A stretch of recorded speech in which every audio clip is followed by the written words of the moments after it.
사도행전 19장 8절에서 20절까지 하나님 말씀을 봉독합니다. 조용히 경청하시기 바랍니다. 바울이 회당에 들어가 석 달 동안 담대히 하나님 나라에 관하여 강론하며 권면하되 어떤 사람들은 마음이 굳어 순종하지 아니하고 무리 앞에서 이 도를 비방하거늘 바울이 그들을 떠나 제자들을 따로 세우고 두란노 서원에서 날마다 강론하니라. 2해 동안 이와 같이 하니 아시아에 사는 자는 유대인이나 헬라인이나 다 주의 말씀을 듣더라. 하나님이 바울의 손으로 놀라운 능력을 행하게 하시니 심지어 사람들이 바울의 몸에서 손수건이나 앞치마를 가져다가 병든 사람에게 얹으면 그 병이 떠나고 악귀도 나아가더라. 이에 돌아다니며 마술하는 어떤 유대인들이 시험 삼아 악귀 들린 자들에게 주 예수의 이름을 불러 말하되 내가 바울이 전파하는 예수를 의지하여 너희에게 명하노라 하더라.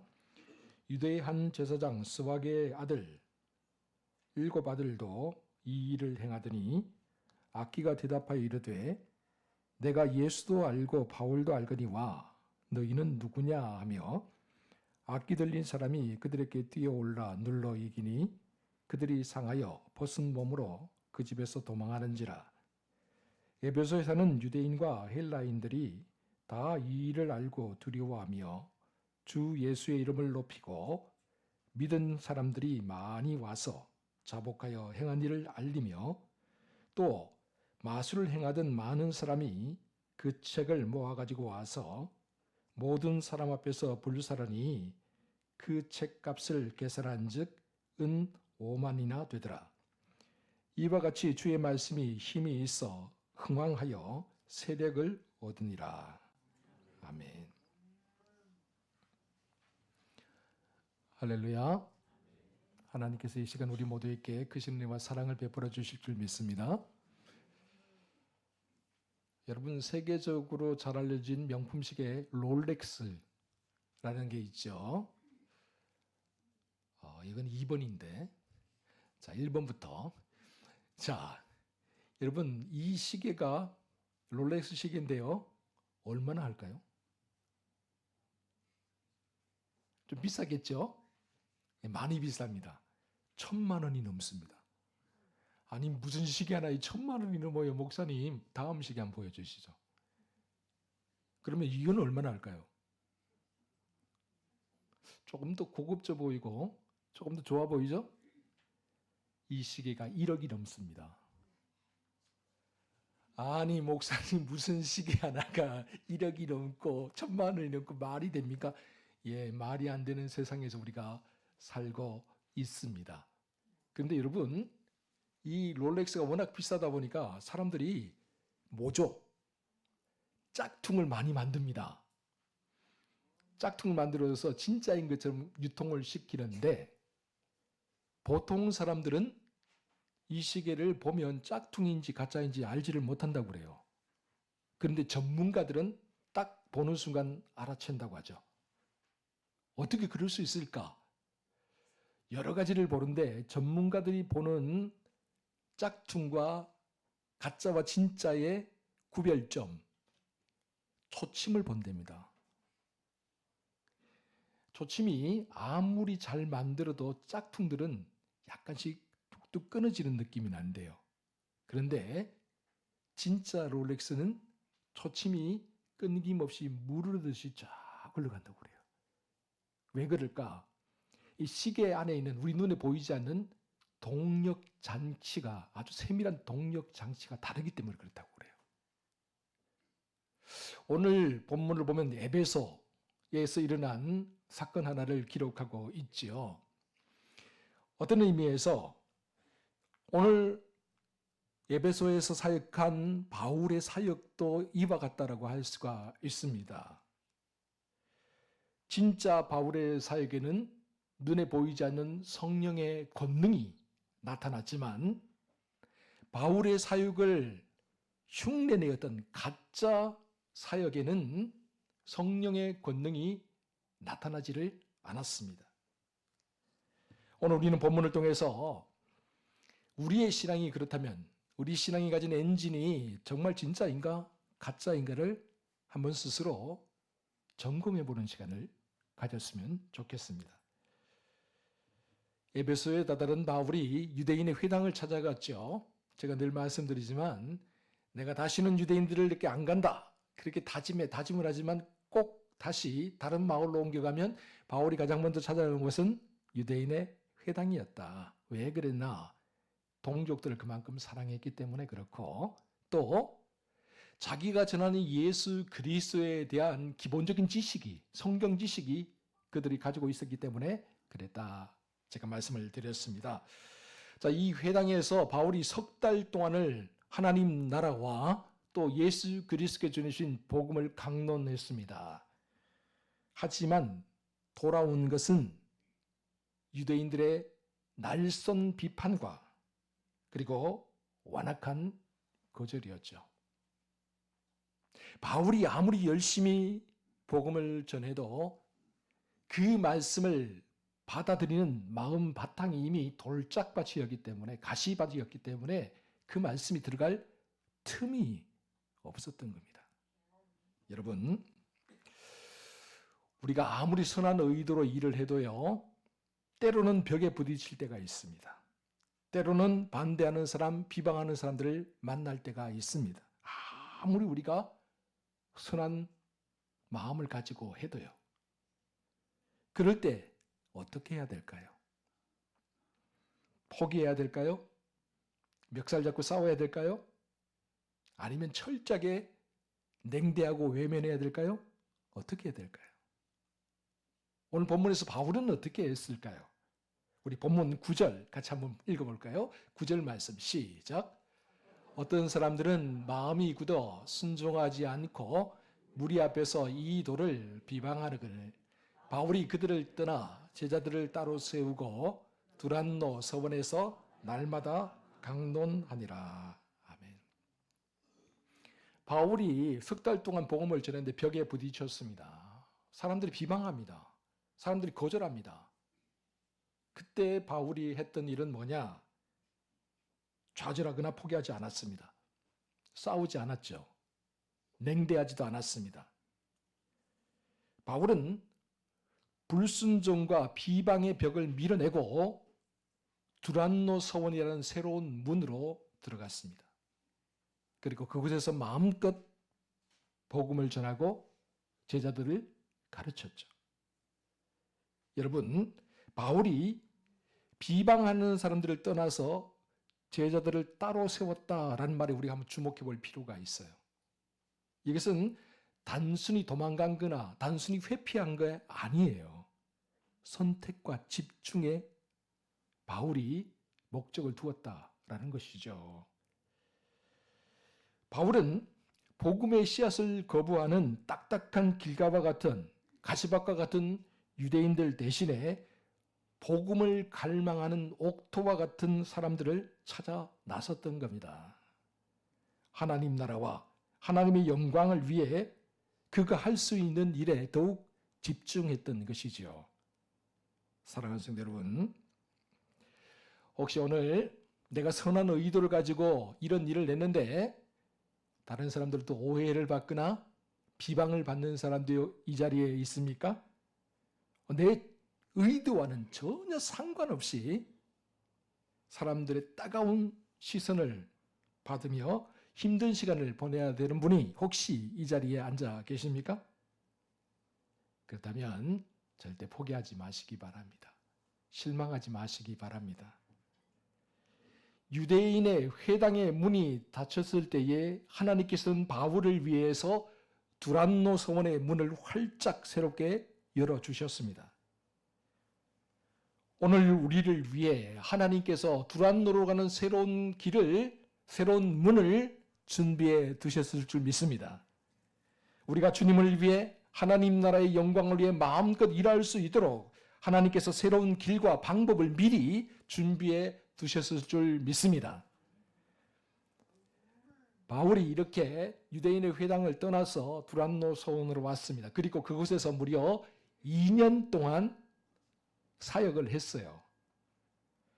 당시 에베소 사람들의 하루 일과를 보면 오전에 일찍 일어나서 일을 합니다. 그래서 11시쯤 되면 간단하게 점심을 먹고 잠을 자요. 너무 뜨거우니까 일을 못하는 거예요, 사람들이. 그렇게 언제까지나 보통 오후 3시나 4시까지 잔대요. 워낙 뜨거운 지방이라서 그런가 봅니다. 그리고 난 다음에 다시 저녁 일과를 시작한다고 하죠. 그런데 가만히 생각해 보면 바울은 어떻게 했을까? 바울은 아침 일찍 일어나서 일을 할 겁니다. 그리고 다른 사람들이 다 잠자는 이 정오의 오침 시간에 제자들을 모아서 그 뜨거운 때학볕 아래에서 그들에게 하나님 나라를 가르치고 그들에게 예수 그리스도께 전하신 복음을 선포했을 겁니다. 에베소 사람들이 잠들어 있는 그 침묵의 시간에 바울은 두란노 서원에서 하나님 나라를 외쳤던 것이죠. 이처럼 복음의 불길은 화려한 조명 아래에서 불타올랐던 것이 아니라 삶의 자리, 바울의 거친 숨소리와 제자들의 땀방울이 모이는 그 삶의 현장에서 불타올랐다는 사실에 우리가 주목해 볼 필요가 있습니다. 그리고 이런 바울의 노력이 한 번의 이벤트나 한 번의 행사로 끝난 게 아니라 날마다 계속되었다. 2년 동안 날마다 5시간 계속되었다라는 사실을 우리가 또 주목해 보아야 되죠. 우리 본문 10절 말씀 같이 한번 읽어보도록 하겠습니다. 시작. 2해 동안 이같이 하니 아시아에 사는 자는 유대인이나 헬라인이나 다 주의 말씀을 듣더라. 아멘.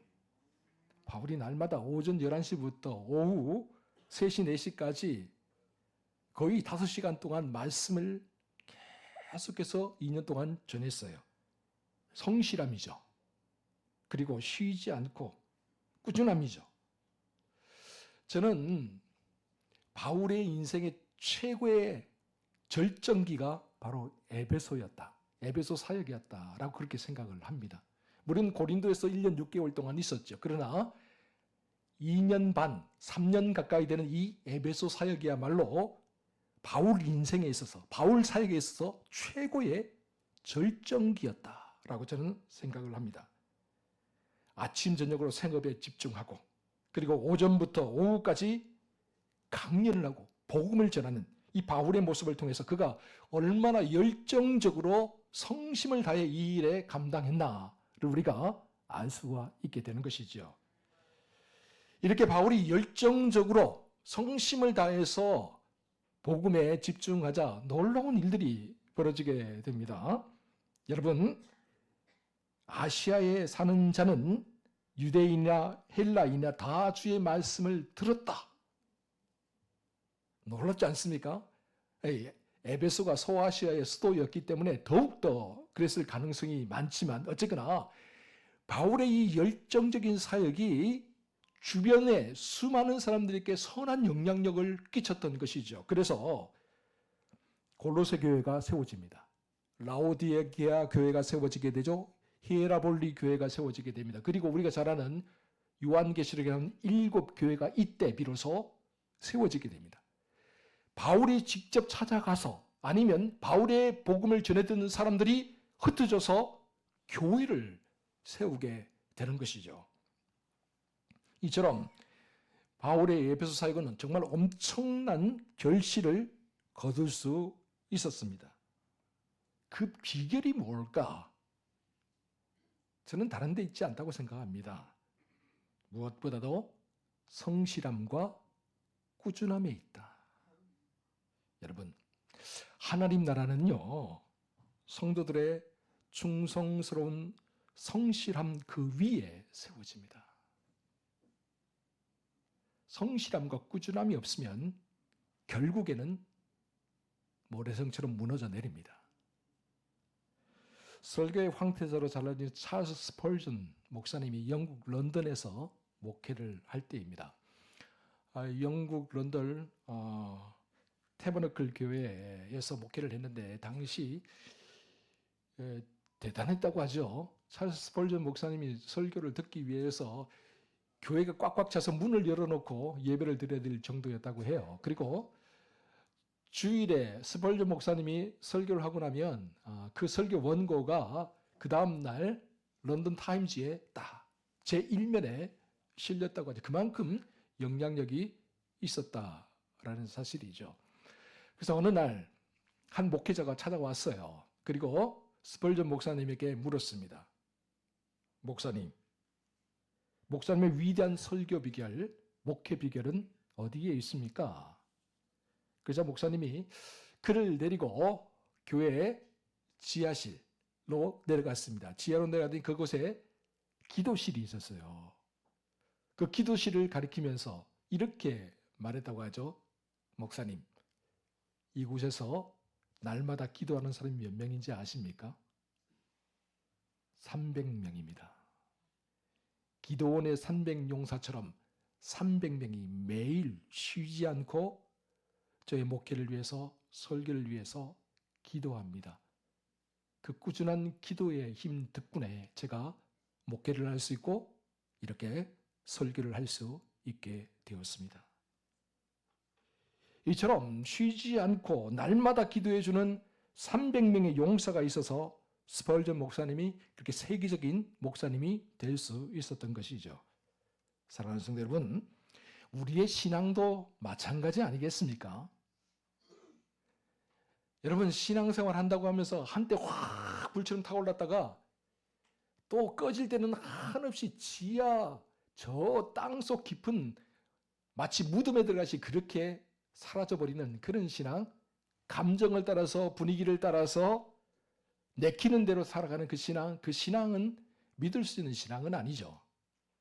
날마다 성신앙으로, 기도의 무릎으로 내 기분, 내 감정이 아니라 하나님 앞에 나가는 그 성실한 자세가 있어야 우리가 교회를 세울 수 있고 우리의 신앙을 든든하게 반석 위에 세울 수 있는 것 아니겠습니까? 그럴 때 우리가 상상하지 못했던 놀라운 일들이 벌어지게 될 것입니다. 바울의 복음을 들은 이 사람들이 수많은 곳으로 흩어져서 교회를 세우고 수많은 곳에 복음을 전했듯이 우리를 통해서 양동면 일대에 또 이 나라와 이 민족에게로 그리고 나아가서 세계를 향해 복음이 선포되게 되는 것이죠. 이런 은혜와 축복이 오늘 이 자리에 모인 우리 모두에게 임하시기를 주의 이름으로 축원합니다. 그런데 더욱더 놀라운 일들이 계속해서 일어나게 되죠. 우리 본문 11절과 12절을 보면 다음과 같이 이야기하고 있습니다. 우리 같이 한번 11절, 12절 같이 읽어봅니다. 시작. 하나님이 바울의 손으로 놀라운 능력을 행하게 하시니 심지어 사람들이 바울의 몸에서 손수건이나 앞치마를 가져다가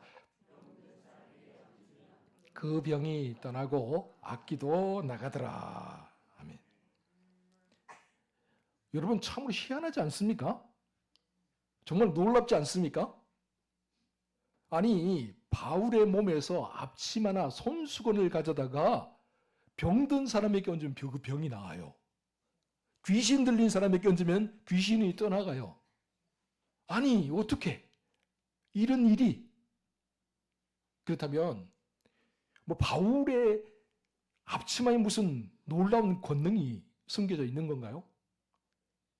바울이 가진 손수건에 어떤 우리가 알지 못하는 놀라운 힘이 있는 건가요? 우리가 가끔씩 착각할 때가 있죠. 기도원이나 또 부흥회를 할 때 어떤 목사님을 통해서 내가 은혜를 받았다. 어느 장소에 가서 내가 은혜를 받았다. 어느 시간에 내가 은혜를 받았다. 그러면 그곳, 그 사람, 그 시간이 귀한 줄 알아요. 여러분 우리에게 은혜를 주시는 주체가 누구십니까? 하나님입니다. 하나님에게 집중을 해야 되는데 하나님께 집중을 하지 않고 사람에게 집중을 해요. 장소에 집중을 해요. 시간에 집중을 해요. 어떤 물건에 집중을 해요. 여러분, 바울의 손수건이 중요한 게 아니에요. 바울의 앞치마가 중요한 게 아니에요. 그게 아니고 바울이 쓰던 수건을 벗다가 해도 다 나았을 거예요. 왜요? 하나님이 역사하셔서. 바울의 손수건을 통해, 바울의 앞치마를 통해 하나님이 역사하시고 하나님께서 권능을 베풀어 주셔서 이처럼 놀라운 일들이 벌어지게 되는 것이죠. 어떤 사람, 어떤 장소, 어떤 시간에 초점을 맞추면 안 됩니다. 우리의 시선은 하나님께 맞춰야 돼요. 하나님의 시선으로 세상을 보고 사람을 볼 수 있어야 된다라는 것이죠. 자, 제가 지난주에 우리 서울로에서 개최하는 담임 목사 개숙교육에 다녀왔는데요. 목사님들, 담임 목사님들이 다 모였습니다. 서울로에서. 그중에 어떤 목사님이 이렇게 같이 조별 모임을 하면서 간증을 하는데 이런 말씀을 하세요. 자기가 단기 선교팀을 데리고 단기 선교를 동남아시아를 갔답니다. 그래서 동남아시아를 가서 보니까 정말 안타까운 거예요. 그 사람들이 막 보니까 살아가는 모습이 너무 안타까워서 그 사람들을 위해서 안수 기도를 계속 해줬대요. 그런데 놀랍게도 안수 기도를 하는데 방언을 막 하시더래요. 사람들이. 그리고 놀랍게도 안수 기도를 하는데 병든 사람들이 막 낫더래요. 그런데 이 목사님은 방언을 할 줄 몰라요. 이 목사님은 한 번도 평생 동안 방언을 해본 적이 없대요. 이 목사님은 한 번도 교회에서 병든 사람을 고친 적이 없대요. 그런데 자기가 안수기도 안타까운 마음으로 안수기도를 했더니 방언을 하고 병든 사람이 낫더라는 거예요. 그래서 이분이 깨달았답니다. 아, 내가 하는 게 아니구나. 나를 통해서 하나님께서 이들을 불쌍히 여기서 이들에게 역사하고 계시는구나. 그걸 깨달았다는 겁니다. 여러분, 가끔씩 앞장서서 일하는 사람이 착각하는 경우가 있어요. 내가 잘해서 은혜를 받나 보다. 내가 잘해서 뭔가 잘 되나 보다. 우리 그건 착각입니다, 여러분. 나를 통해서 일하시는 분은 하나님이세요. 그래서 하나님께 영광을 다 돌려야 되죠. 그런데 바울이 이렇게 손수건만 갖다 얹어도, 앞치마만 갖다 얹어도 귀신이 나가니까 너무 놀랍지 않습니까? 그래서 이걸 흉내내고 싶었던 사람들이 있었어요. 우리도 그렇게 해보자. 자, 그 사람들이 어떤 사람들이냐?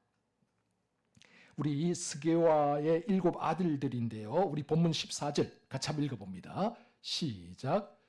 유대의 한 제사장 스게와의 7 아들도 이 일을 행하더니.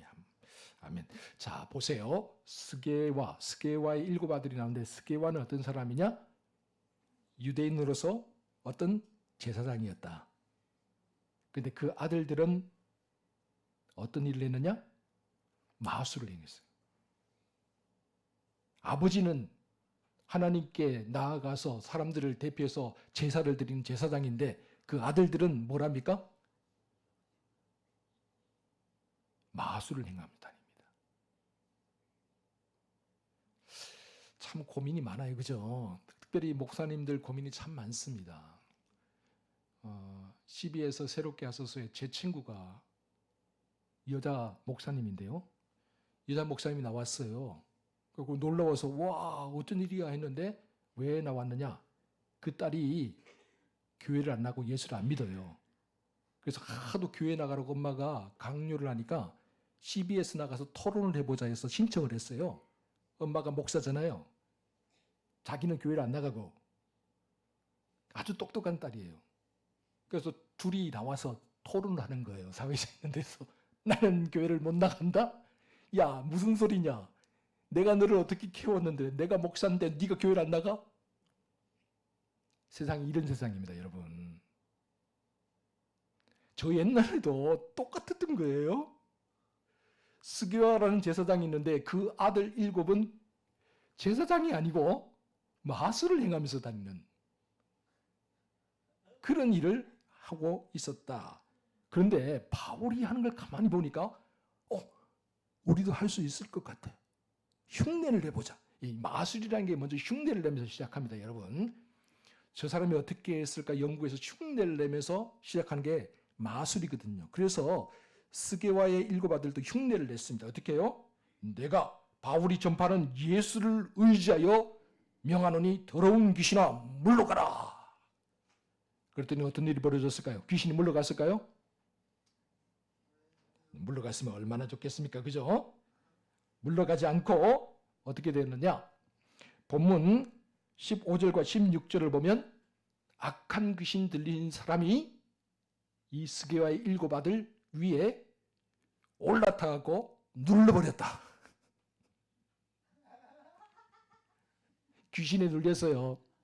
귀신을 쫓아내는 게 아니고 귀신에 눌리는 그런 엄청난 일이 벌어졌는데, 자, 이 일이 이렇게 되자 에베소에 두려움이 임했습니다. 거룩한 두려움이에요. 아, 예수의 이름은 우리가 함부로 할 수 있는 이름이 아니구나. 바울이 전하는 이 예수 그리스도의 이름은 우리가 함부로 사용하거나 함부로 부를 수 있는 이름이 아니구나. 거룩한 두려움이 에베소 도시 전체에 임하게 되었다는. 그러면서 어떤 일이 벌어집니까? 사람들이 회개합니다. 사람들이 주님 앞에 나와서 무릎을 꿇고 그들의 잘못된 삶을 회개하는 거예요. 뿐만 아니죠. 우리 본문 19절 놀라운 일이 또 벌어지는데 한번 같이 봅니다. 19절 말씀 시작. 또 마술을 행하던 많은 사람이 그 책을 모아가지고 와서 모든 사람 앞에서 불사르니 그 책 값을 계산한 즉 온 5만이나 되더라. 아멘. 마술을 행하던 사람들이, 마술로 돈을 벌고 먹고 살던 사람들이, 예전에는 마술을 행하면요 그냥 우리나라 요즘 마술사 그 정도가 아니고 굉장히 신분이 지위가 높은 사람이에요. 총독 곁에서 조언을 하던 사람이에요. 뿐만 아니라 총독의 마음도 자기들 마음대로 흔들던 사람이 이 마술을 행하던 사람이에요. 그래서 항상 보면 우리가 출애굽할 때도 모세와 겨루을 때 바로가 누구를 부릅니까? 마술사들, 박수들 부르잖아요. 항상 곁에 그런 사람들이 있는 거예요. 예전에는 그랬어요. 옛날에는. 그런 사람들이 이 스게와의 7 아들의 이 이야기를 보면서, 이 사건을 보면서, 아, 우리가 행하던 마술이 거짓이었구나. 가짜였구나. 그러면서 그들의 삶을 회개합니다. 뿐만 아니라 그들이 가지고 있던 마술책들, 그 마술책들을 다 한 곳에 모아서 불살라버립니다. 오늘 성경은 그 마술책이 어느 정도의 값어치가 있었느냐? 은 5만. 은 5만이란 말은 오늘날로 말하면 수십억 원 정도 됩니다. 그 정도로 가치 있는 책들을 다 불살라버렸어요. 여러분, 엄청난 경제적 손실이잖아요. 이처럼 회개라는 건요, 단순히 입술로 하는 게 아니에요. 회개라는 건요, 단순히 후회하는 눈물 좀 뿌린다고 되는 게 아닙니다. 회개에는, 참된 회개에는 반드시 삶이 따라와야 됩니다. 우리의 삶을 덮고 있던 이 어둠의 허물들을 벗어버려야 돼요. 주님을 믿겠다고, 주님으로 말미암아 우리가 새롭게 되었다고 하면 거룩한 탈피가 일어나야 돼요. 껍질을 벗어버려야 돼요. 옛 껍질을 벗어버리지 않으면 우리가 새로운 문으로 들어갈 수 없어요. 새로운 피조물이 될 수 없어요. 옛 자아를 십자가에 못 박아 버려야 돼요. 미국의 어느 시골 마을에서 있었던 일이라고 하죠. 제2차 미국의 대각성운동이 일어났어요. 그래서 시골 마을마다 성령의 불길이 막 들불처럼 쫙 번져가게 되었어요. 그래서 그 마을에도 회개운동이 일어났습니다. 수많은 사람들이 회개하고 주께로 돌아오는 놀라운 역사가 일어나게 되었죠. 그런데 어느 날 어떤 부자가 교회 마당에다가 그가 아끼던 도박의 도구들, 남몰래 감추어두었던 금으로 입힌 우상들을 다 가지고 나와서 불태우기 시작합니다. 사람들이 깜짝 놀라서 그러죠. 아니, 왜 이걸 태웁니까? 왜 이렇게 비싼 걸 태웁니까? 그러자 그가 이렇게 대답을 했다고 하죠. 이것들이 불에 타야 내 영혼이 살아날 수 있습니다. 저 금은 연기 속에 내 과거를 다 날려보내야 비로소 예수님이 내 안에 들어와서 나의 삶의 주인이 될 수 있습니다. 삶을 돌이켰던 거예요. 그의 삶을 완전히 주님께로 돌이켰던 것이죠. 이게 진짜 회개죠. 여러분, 재물이 되었건 지식이 되었건 권세와 권력이 되었건 어떤 자리가 되었건 죄악된 자리에서 죄악된 곳에서 나와 결별하는 것, 그것이 회개입니다. 여기에서 바로 참된 회개가 시작되는 거죠. 그렇다면 묻습니다. 오늘 우리가 주님 앞에서 태워야 될 마술책은 무엇입니까? 주님보다 더 의지하는 나의 재능, 은밀한 죄의 습관, 하나님 없이도 살 수 있다고 믿게 만드는 세상의 모든 수단들, 여러분, 이것들이야말로 저 옛날 에베소의 마술사들이 태워버렸던 마술책과 같은 것들이 아닐까요? 다 태워버려야 됩니다. 미련 없이 내려놓아야 됩니다, 여러분. 그럴 때에 우리의 영혼이 주님을 향해서 정말 한 점 부끄러움 없는 모습으로 불타오를 수 있게 되는 것이죠. 자, 이제 결론부에 다다랐습니다. 오늘 우리 결론부에서 아주 장엄한 모습을 기록하고 있는데요. 본문 20절입니다. 우리 같이 한번 읽어보도록 하겠습니다. 시작. 이와 같이 주의 말씀이 힘이 있어 흥왕하여 세력을 얻으니라. 아멘. 여기서 세력을 얻었다라는 말이 나오는데 이 세력을 얻었다라는 말은 단순히 숫자가 많아졌다 이런 의미가 아니라 주의 복음이 바울이 전하는 하나님 나라가 마침내 에베소에서 주도권을 쥐게 되었다라는 사실이에요. 하나님의 통치가 비로소 시작이 되었다라는 그런 의미예요. 여러분, 에베소가 어떤 곳입니까? 소아시아의 수도예요. 그곳에는 수많은 우상들이 있어 특별히 아데미, 어마어마한 아데미 신전이 자리 잡고 있던 곳이에요. 그곳에서 복음이 주도권을 잡게 되었다라는 거예요. 마술책이 타버린 그 잿더미 위에 복음의 열매가 맺히기 시작한 겁니다. 사랑하는 성도님, 이처럼 가짜가 물러가야 진짜가 시작이 됩니다. 내 안에 있는 우상들이 다 무너져야 비로소 말씀이 세력을 얻게 되죠.